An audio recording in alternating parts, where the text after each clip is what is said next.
All right. Let's try this.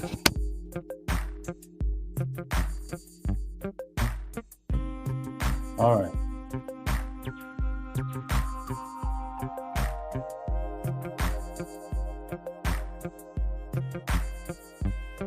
All right. Let's try this.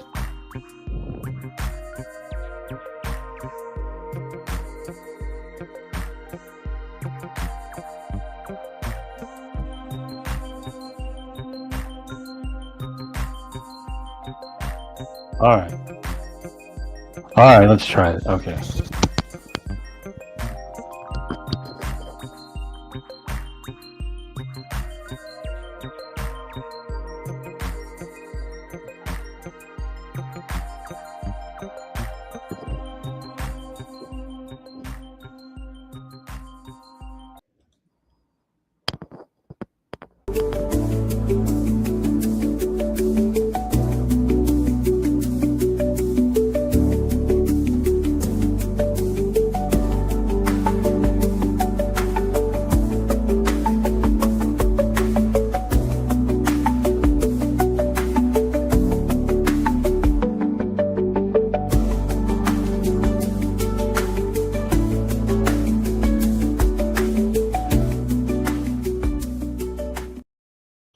All right. Hello, everybody.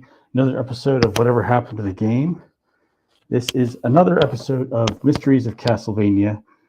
Guests are welcome. For doing this, the basic way is I will usually have a guest invite in the Discord. So if anyone feels like coming as a guest, you can come on over. I'll have the guest link for my live streams. So I'm going to make this because initially this morning the power is out, but now it is back. So I'm just going to let everyone know that you can go here. You can be on it. So.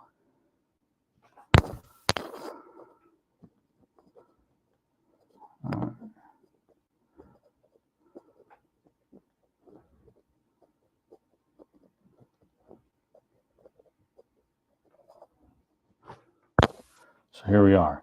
So we're going to start this off with a little bit of game news.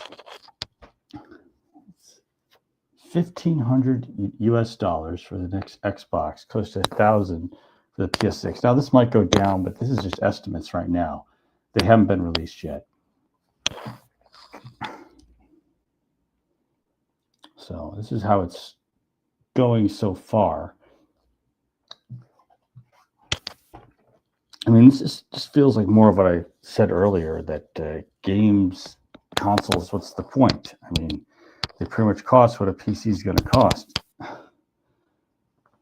So I'm trying to understand what sets a console aside from a PC.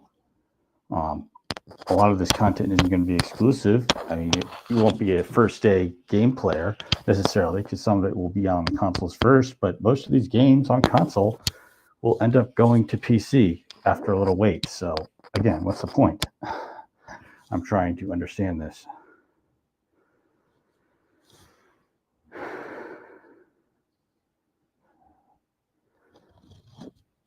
I'm really trying to understand it.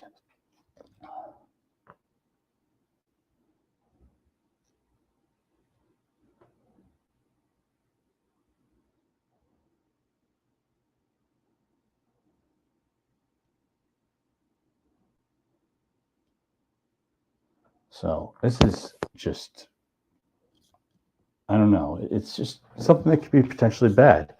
I mean, the main idea of marketing or selling a product as a company is you want to distinguish yourselves from the alternatives or from the competition. And right now, it doesn't feel like PlayStation and Xbox are really doing that. I mean, there's Nintendo, which will have a cheaper console than either of these guys, but at this point, you know, if no one likes Nintendo, then they'll likely go to PC. They're more likely to go to PC than they will actually get Nintendo. It's just, how do I put it? Like I said, part of competing is setting yourself aside from the competition, and in this case, it isn't really doing that. So And, you know, part of this could be that they aren't making as many games individually now for Sony or Xbox, and even Nintendo. They aren't making as many new games. So what they're doing is they're raising the prices of their consoles to bring it back to a point where it is rather less of a loss of money, because Sony and Xbox are both losing money for consoles sold, and they hope to make up for it by selling games.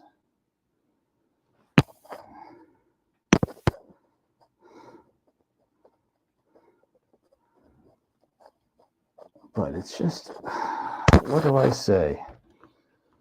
But we could have a gaming crash, and you know, we don't have to sell 0 games for a gaming crash. You just need to sell less.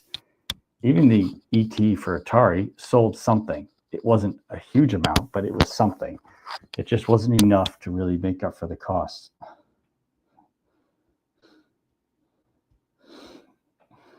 So that's where we are right now.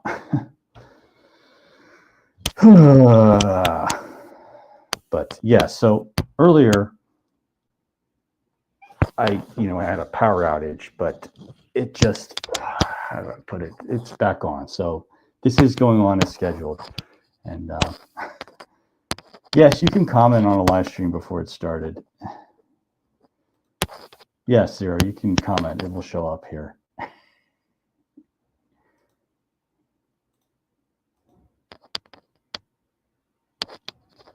Hello there, Braymore. You're right on time. So we're talking about how next Xbox is estimated to be $1,500. They'll probably drop it, and $1,000 for the next Sony PlayStation. They'll likely drop the price at some point, just to sell units. But as of right now, it really looks like we may have a future where it's PC and not console. It just really appears to be that way. So, I mean, you can buy a decent computer that you can do your work on for half or even less of $1,000. There are 1 terabyte storage space PCs that are about $500 or $450 in some cases right now. Nintendo Switch 2 is $450, but again, what Nintendo does is they make it so that they're pretty much, I mean, that's pretty much the way I feel like going, because at this point, the Xbox is pretty much a Windows PC.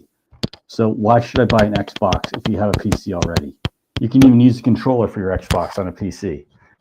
So it's like, why an Xbox? And even to an extent, it's why get a PlayStation, because PlayStation games some of them do end up on Steam eventually. So like, what's the point? If you can already get something with something else. I mean, there are some people who are obviously have a lot of money, and so they'll probably buy multiple systems at once. So I mean, I'll confess, I do have multiple systems in my house. I have Switch, I have the old Nintendo Wii, and I still play the old Wii.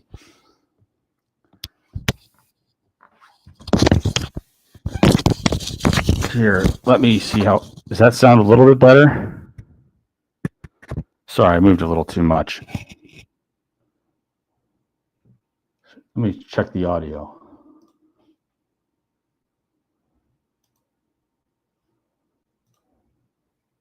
Okay, does sound better. So what's going on is more or less what sets a console aside from a PC at this point. And it seems that there's less and less setting it aside. And now I don't think it's necessarily an immediate death, but at this point, the way they're selling things, it's just less. It might actually be net profitable per console, because the model that Xbox or Microsoft and Sony or PlayStation used for a while is that they had it so they lose money for each console sold, but they tried to make up for it by the profit on the games. But at this point, they're probably just trying to have it so that there's a profit on each console sold and hopefully a profit on games, because they don't have the volume of games for PlayStation or Xbox being sold right now. They don't have new games coming out the way they used to. So that's probably part of what they're doing. And the other part is, just what's the difference? Like, you can buy a $1,000 PC. You can still this day build a PC of your own if you know how to get the parts and you know what parts to put together. But just why? Like, what distinguishes a console from a PC at this point? Hi, Abilio. Hey, I guess you're taking a look at the news right now how the Xbox is projected. The next generation Xbox is projected to be 1,500, and the next PlayStation is projected to be 1,000. I'll just stick with my Super Nintendo. Thanks. Yeah, I'll just stick with the Wii. I wish I had an SNES. I'll probably have to get an SNES Classic ordered if I want to play SNES games. But I mean, at this point, what? I can get let's see. It is. I still have the Wii, and you just have, and the Wii, the main issue is you have to clean out the inside of your Wii because it's a disk drive. So you have to do a little bit of compressed air into the Wii every now and then to make sure there's no dust in there. And it should run pretty fine. The other part is the laser reading the disk. But that, you can replace that. And if you know how to open it up in a clean environment, you can put a new laser projector into your Wii or whatever disc player you have. So it's fine. Like the original cartridges for SNES, so long as you don't like put them in dirt or salt, or they're pretty well, they're decent. They're solid state computing, the cartridges anyway. So they can last for a long time. The SNES can last for a while if you keep it clean. So just I know I got this one from my fiance. She went down to there's a antique store a couple towns over, actually like a stone's throw from the church we go to. Yeah. And she got this with Super Metroid. She got that for me as a birthday gift. Well, that's good. And this thing still works. I love this system. Oh, I do too. I just didn't own one. I didn't own one as a child. Like we started having video game consoles. Like my parents didn't want to have them because their reasoning was like, you already have a PC. But then we convinced my parents to finally allow having a console in the house when it was the original Dance Dance Revolution on the PSX, actually, but near the end of the Sony PS1, and that's the console we had. Because I told my parents, look, this is exercise while you're playing the game, so why not have it? Because the main thing you'd have with video games is that people are sitting while playing it. Well, you're not sitting when you're playing DDR, so maybe we can just have it. Why not?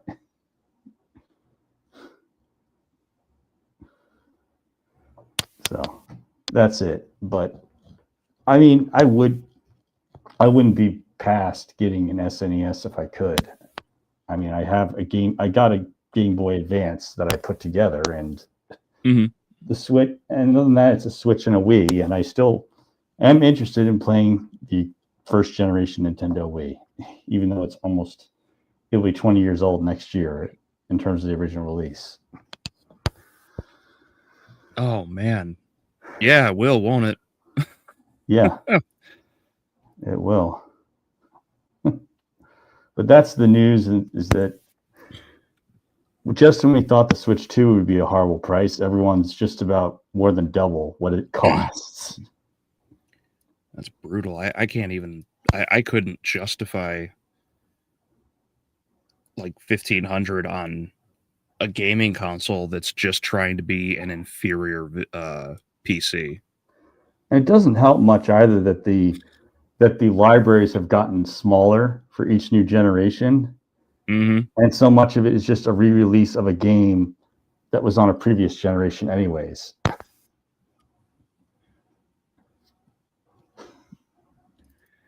Yeah, if there was if this console had like built-in emulators, recording and editing software, like Da Vinci, just to throw out an example, if it had if it had the extra durability to like the GameCube's level of durability, for example, if it had all of these things and so much more, if the library was, if you could link this thing to Steam and BattleNet and whatever else you wanted to sit down and do, and it had like 3 or 4 terabytes of storage space, that way you could have more than one game, more than one uncompressed game at a time. Like, maybe I could see people wanting to charge like 1,000 for it, but 1,500 is asinine. Not a chance. Right. I mean, at this price, you might as well just get a PC. And that's the whole thing that I've seen, and the whole argument that many people have about we're going into another video game crash is we're at the point where I believe that Sony and Microsoft are making it so their consoles now sell at break even or net profit for each console, because their volume of games that they're putting out is way less than it used to be. So Yeah. At this point, it's just, okay, what could I get? As someone who isn't filthy rich in this country, what could I get on an Xbox I wouldn't get on a PC anyways, with a little wait for it to go out on Steam after the Xbox premiere?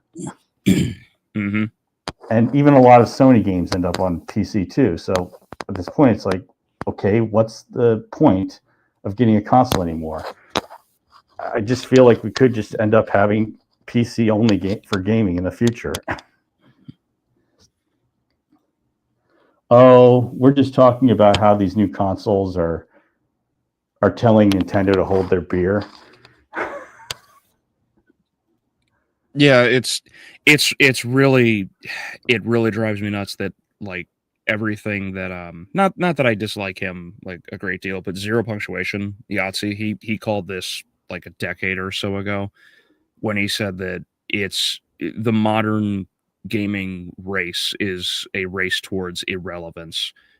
Nintendo thankfully broke off and tried to maintain staying focused only on gaming, and then only adding little things necessary to help add to the fun. Like you could screenshot. Now they've got the microphones for the Switch 2, et cetera, et cetera. Right.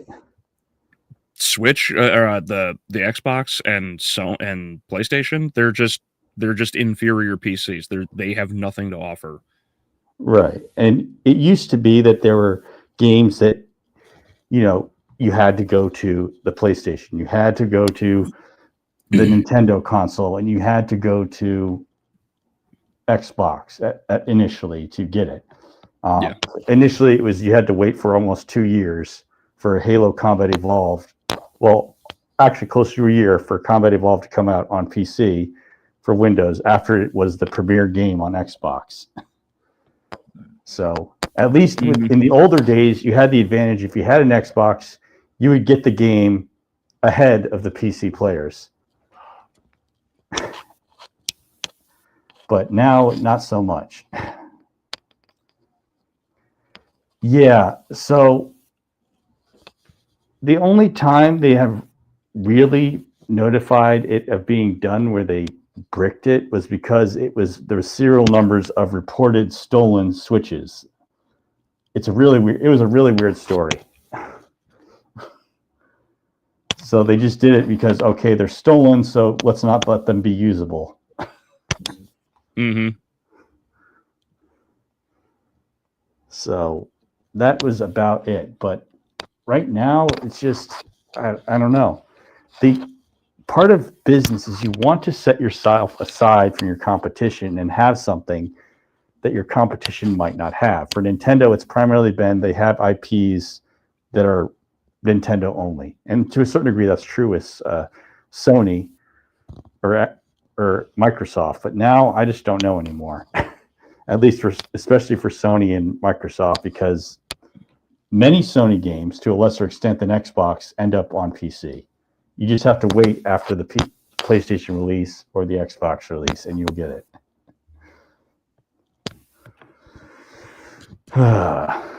Do they have because I'm unaware, obviously.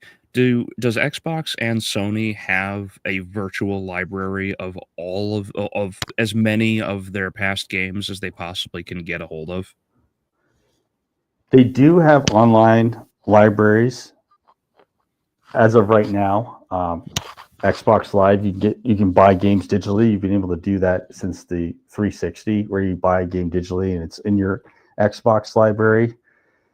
I'm not sure how thorough it is. I do know Because that Game Pass alone misses a lot of games, but Game Pass is mainly focused on the bigger selling games for Xbox. yeah, see, that's one of the problems I mentioned is like if these consoles had like built-in emulators, for example, something of that nature, so that you could run like old games, that would be interesting. That would be fine. Like if the Xbox had a laser reader that allowed it to read like the original Xbox games, if the PS2, PS6 here had the same thing, it's like, all right, we could do this. But again, if they're not going to have technology that people are looking for, because the problem is nobody, you want to supplement how few games are being produced this, in recent years, as well as if those games tank. Because if people are buy those games and they suck and they want to return them, it's like, okay, well, you do have at least have this massive library of past games you can go back and experience, right? Right. So if they're not going to have that available, they're like, there's really no point to buy any of these systems, including that one that you showed. What was it? Last week or the week before? I think it was Right. The two Xbox weeks ago. Where, ROG. yeah, screw that. $1,000 for Well, a handheld. you can already buy the Xbox Game Pass and use your phone or tablet, whether Android or Apple, as a controller. Like you can really play these games on your phone already if you go to the Game Pass. But as of now, they almost pretty much doubled the Game Pass cost per month. So for me, at the rate at which I buy games, it just makes more sense for me to just own a game than to pay $30 a month. Mm-hmm. Yeah, they did. So if you had to go to the Xbox One, you had to buy games again for Xbox One. Now with Nintendo, the old digital games, if you have a Wii U or you have a 3DS, you can still play those games, but you cannot buy anymore. That's all you can do. You can just download or play. You just can't buy. Buying is for the Switch 2 store right now.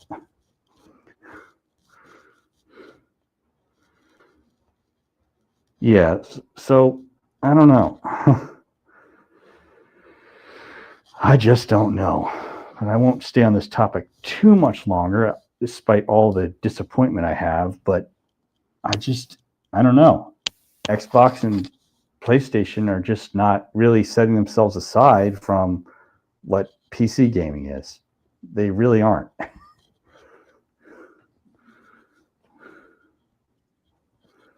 They really aren't. Yeah, I can't imagine this next generation of consoles are gonna. I just don't see it happening, especially with the looming video game crash.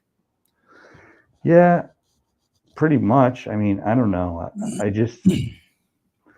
can't see games being cheap, but I can. The one thing I can see is there's still going to be re-releases. I can still see older games being released again, because a lot of these old ones don't run on an HD display at all. So what I can Mm-hmm. see is that there's going to be a lot of re-releases of games from the past, remakes too, where they do the graphics more detailed again. But we'll see. We'll see. But something can't go well when you can't set yourself aside from who you're competing against.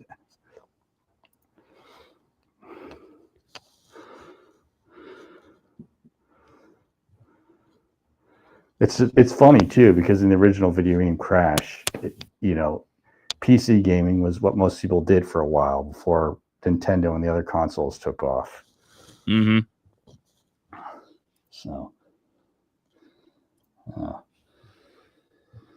But getting here, the main topic, in spite of all my disappointment with the current video game scene, here are some weird questions we're going to try and find answers to.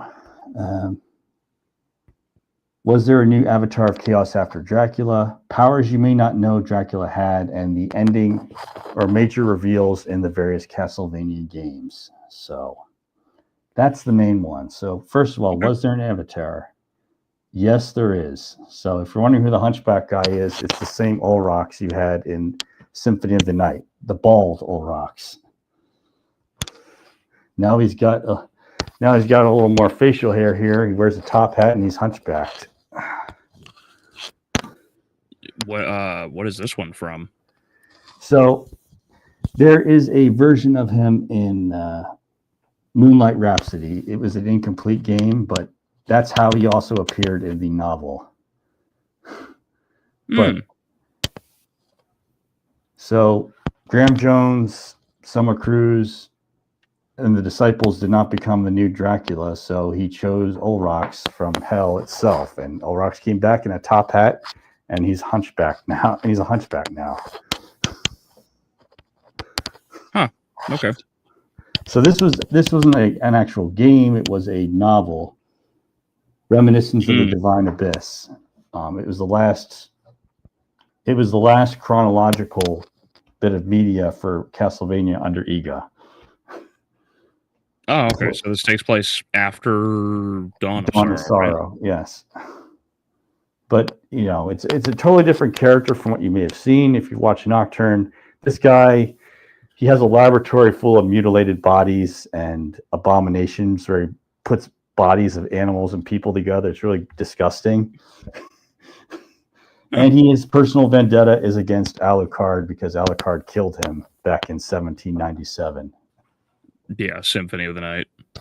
Right. So it's funny because isn't Ulrox's gear found throughout the franchise as it goes?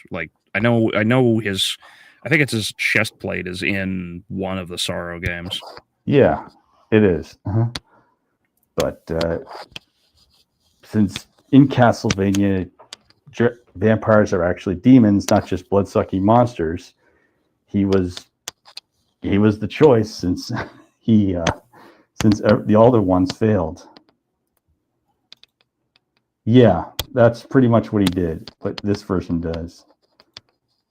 Yeah, his armor is an Aria of Sorrow, that's right. But yeah. But he has this fixation on what the perfect creature is, and he works in his laboratory with obviously mutilating and putting bodies together. Yeah. But yeah, pretty much horrific. So it's like a more twisted version of the Devil Forge mastering. Right, but as we'll find out, there's the whole plot twist for Devil Forging in Curse of Darkness was. So it shouldn't be too much of a surprise that Prince of Darkness would be doing Devil Forging. Yeah, and the big thing, and it's kind of a tribute to the Nosferatu, the silent film, because Ulrox never talks to you. He's the character in the game he never speaks to, even though he should be able to speak, unlike the many other bosses in the game. He just gestures at Alucard, then he attacks him. So that's it. So Dracula's little-known powers. So this is the game canon, but this is what he does. So telepathy. Dracula can mentally speak into the minds of others, especially his devoted disciples. Even when he is dead, he can also have a degree of telepathic connection to those he has victimized or those of weaker will. He has mentally reached out to his disciples from beyond the grave, including Shaft, Barlow, or Gilles de Race. Even when he was dead, his disciples can hear him, and there's no defined limit to his range at communicating. So, yeah. He even speaks to Barlow. in Order of Ecclesia. Mm-hmm. Granted, at least there's a proximity to that because of the seal that has to be broken for the ritual. Right. But he communicated with Shaft leading up to Shaft sacrificing the woman to bring him back. Mm-hmm. But then again, Shaft is a little abnormal himself because he can still live on as a ghost. The Curse of Darkness. So you've seen it in Simon's Quest, and you've seen it in the game Curse of Darkness, where an influence toward mindless rage or sickness upon his victims. Dracula must be revived and the curse removed by divine cleansing. Power as a guest. This is true even in the original Bram Stoker novel. If Dracula has been welcomed into your house, your ability to fight him with his weaknesses is greatly diminished, if not nullified.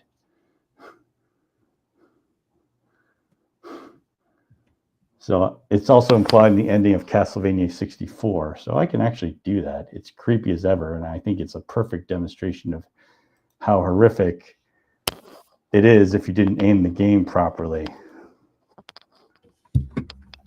Oh, okay.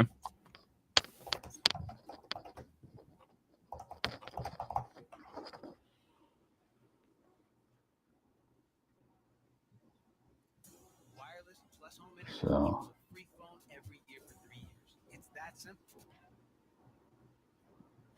Got an ad. yeah, I do. So that's why I'm not showing it quite yet. So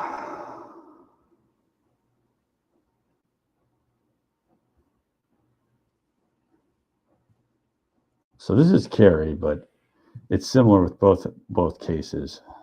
Mm-hmm.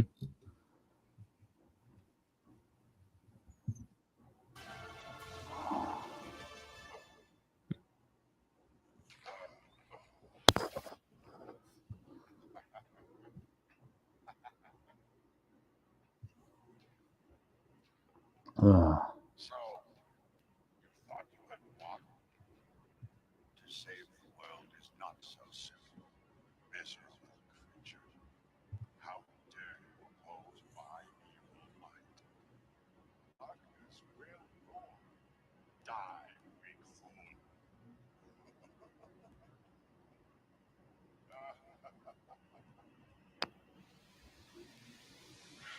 Yeah, he can walk in the sun.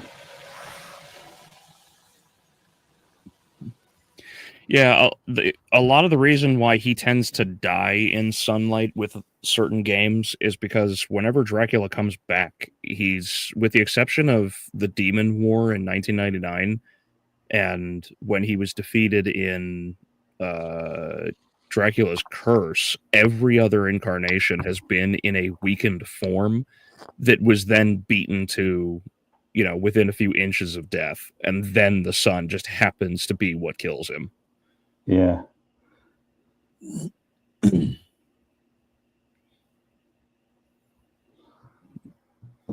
Oh, this is the worst part. And it's also the plot reveal for the game too. One of the best, I'd say.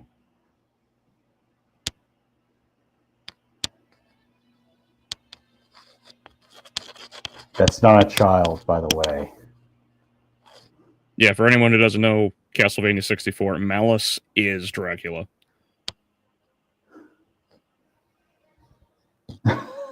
That was Gilles de Rais. So it wasn't Dracula. So Gilles de Rais was a French knight who they found dead children in his basement, so they hung him. But it's interesting how they brought him in there. I'm not exactly sure. No, this is correct. 1999, yeah. Yeah, so the reason why Trevor Trevor and Trevor, Sypha, Alucard, and Grant all beat Dracula at the peak of his power in Dracula's Curse, because in Dracula's Curse, which is the Castlevania seasons 1 and 2 timeline, he's supposed to make a deal with Chaos, who is the devil, so he gets all of the extra powers, so he gets, super powered, and then he tries to wipe out the world, and they stop him.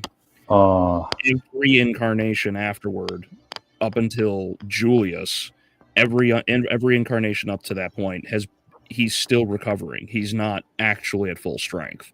Portrait of Ruin, he's separated from the castle.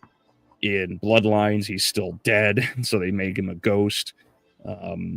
Well, yeah. Symphony of the Night, he was still being brought back and was well, he hiding was in hell during Symphony of the Night in the inverted castle. Yeah, so like there's never been, with the exception of the Demon War in 1999, there's never actually been a full power Dracula except for these two extremes. Right. The start and of here's the war the creepy and music. the end of the war. So basically, Carrie took him home. So now he essentially nullified, in this non-canon ending, he nullified Carrie's power to fight him. Yeah. But yeah. And to finish the point, Brian, that actually means that Julius is literally like the single most powerful individual in the franchise if he was able to beat Dracula solo at full power. Because that was something even Trevor didn't do. So power's a guess. The other one is full possession. So Dracula can insert his soul into a victim, rendering his victim quote unquote dead with the consciousness of Dracula.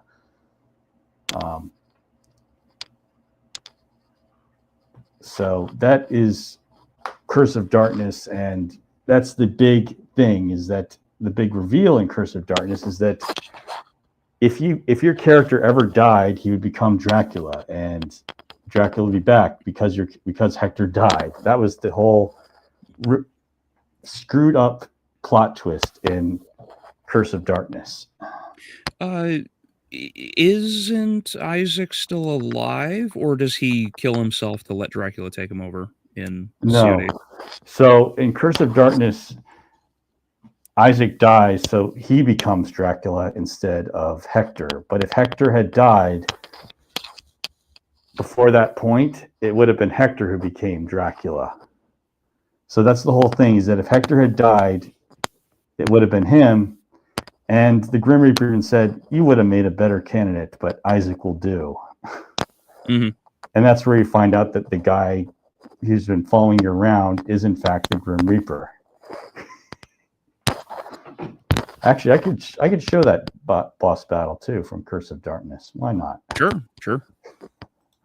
Because that's one of the things I'm going to go hard on is Isaac and Hector, because they're so drastically different from the games that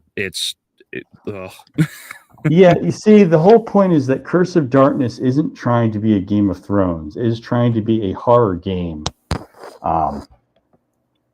like the Hammer Dracula movies were. Yeah. It's not trying to be a Game of Thrones or a...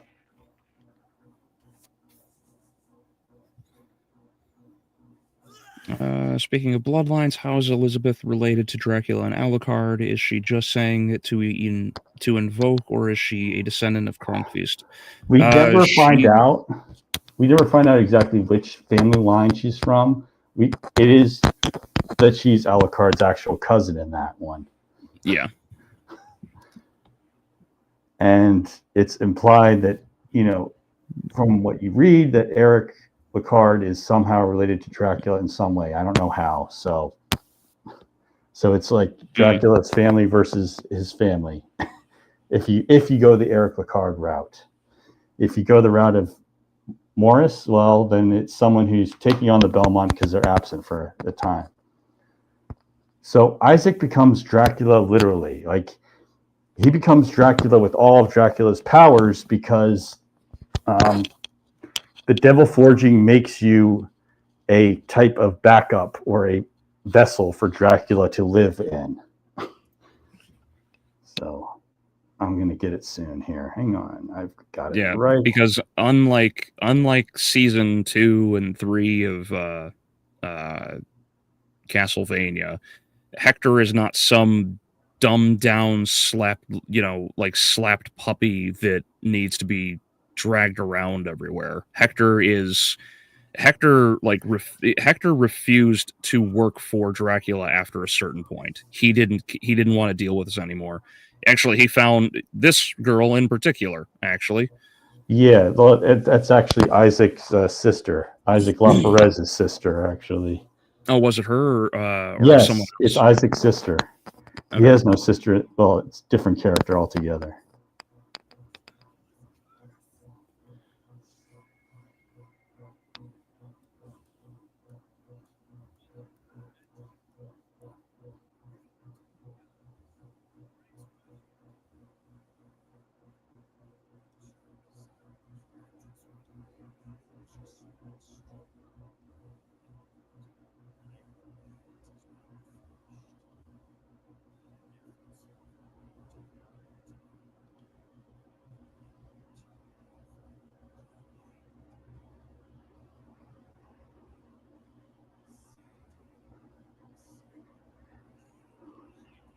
Yeah, Julia LaFerez.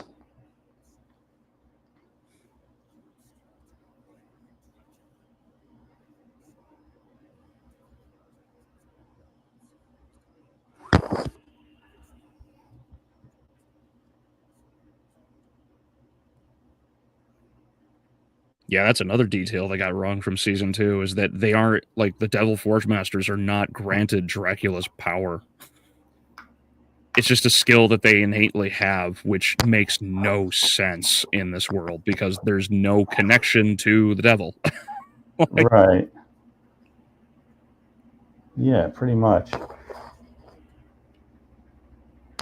So yeah, don't let this spoil Curse of Darkness, but yeah, a lot of things.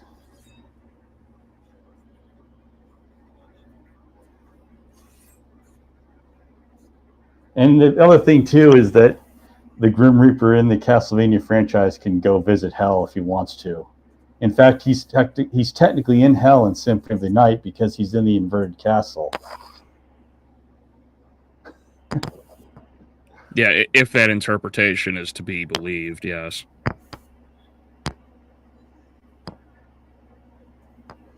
But yeah, this is one of the most challenging boss battles as it should be in this game.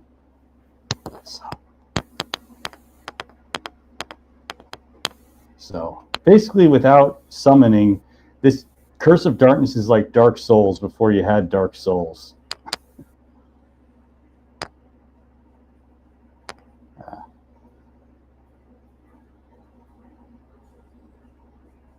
Oops. There we go. So we'll go over some of these. Maybe watch some of them. Castlevania, it's pretty straightforward. What you read in the manual. Simon's Quest, that's the first time you see the Curse of Darkness. Dracula's Curse, you get to recruit other companions. And there's a brief little epilogue for each character that's in text on the screen, depending on who you go with. Even Trevor has his own one. Rondo of Blood, you get Maria Renard. You can play as the Maria or the Richter Path. There's the ending, but they finally did video cutscenes. Yay! And yeah, Maria turns Rondo of Blood into a joke. Yeah. She's so powerful in the original Rondo. They nerfed the hell out of her in Dracula X Chronicles. Yeah.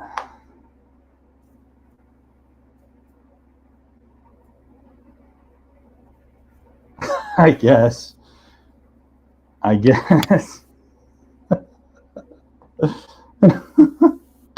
That's pretty much it. Rondo Bloodlines. There's a different character ending depending on if you play as Eric or Jonathan. So, Symphony of the Night. You get to actually go inside another version of the Dracula's castle that's in hell or the chaotic realm, the inverted castle. And 64. That's where you find out that that child is Dracula with the full consciousness and mind of Dracula. This isn't Soma Cruz. It isn't someone who might become him, like the disciples or Graham Jones or Soma. It is Dracula, full-blown adult Dracula in a child's body. Mm-hmm.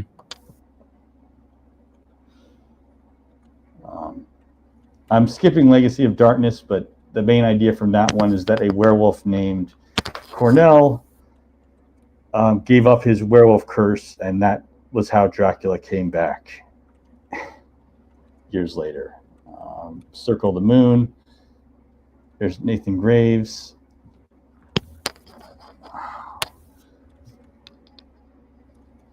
Harmony of Dissonance. So Harmony of Dissonance has those multiple endings, but it's another case where your own friend becomes someone you have to fight against.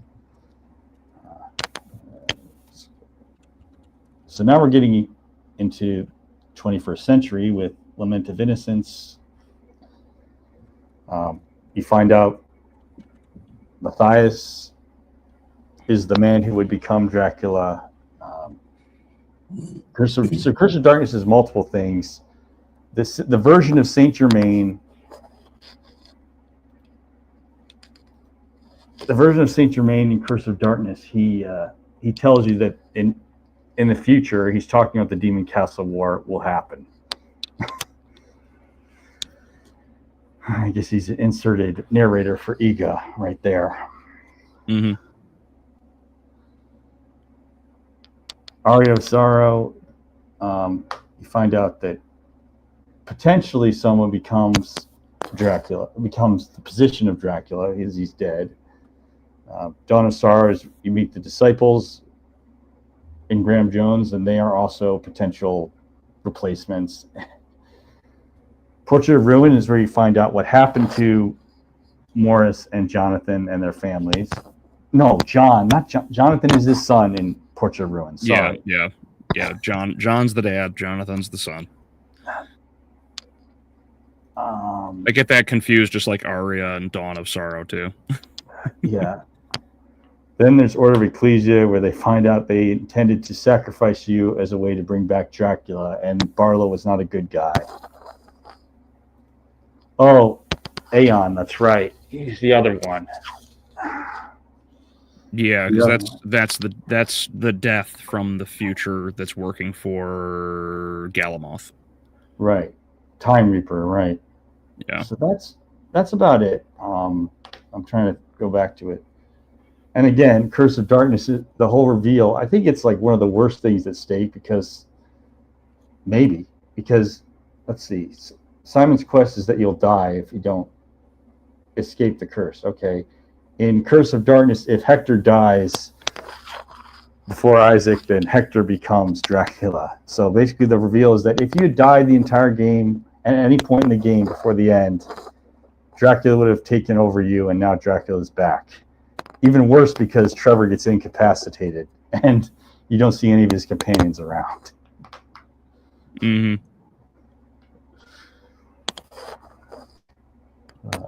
Yeah, so it's basically a Adventure of Link sort of ending where they use you to bring him back. Yeah, both Curse of Darkness and Simon's Quest.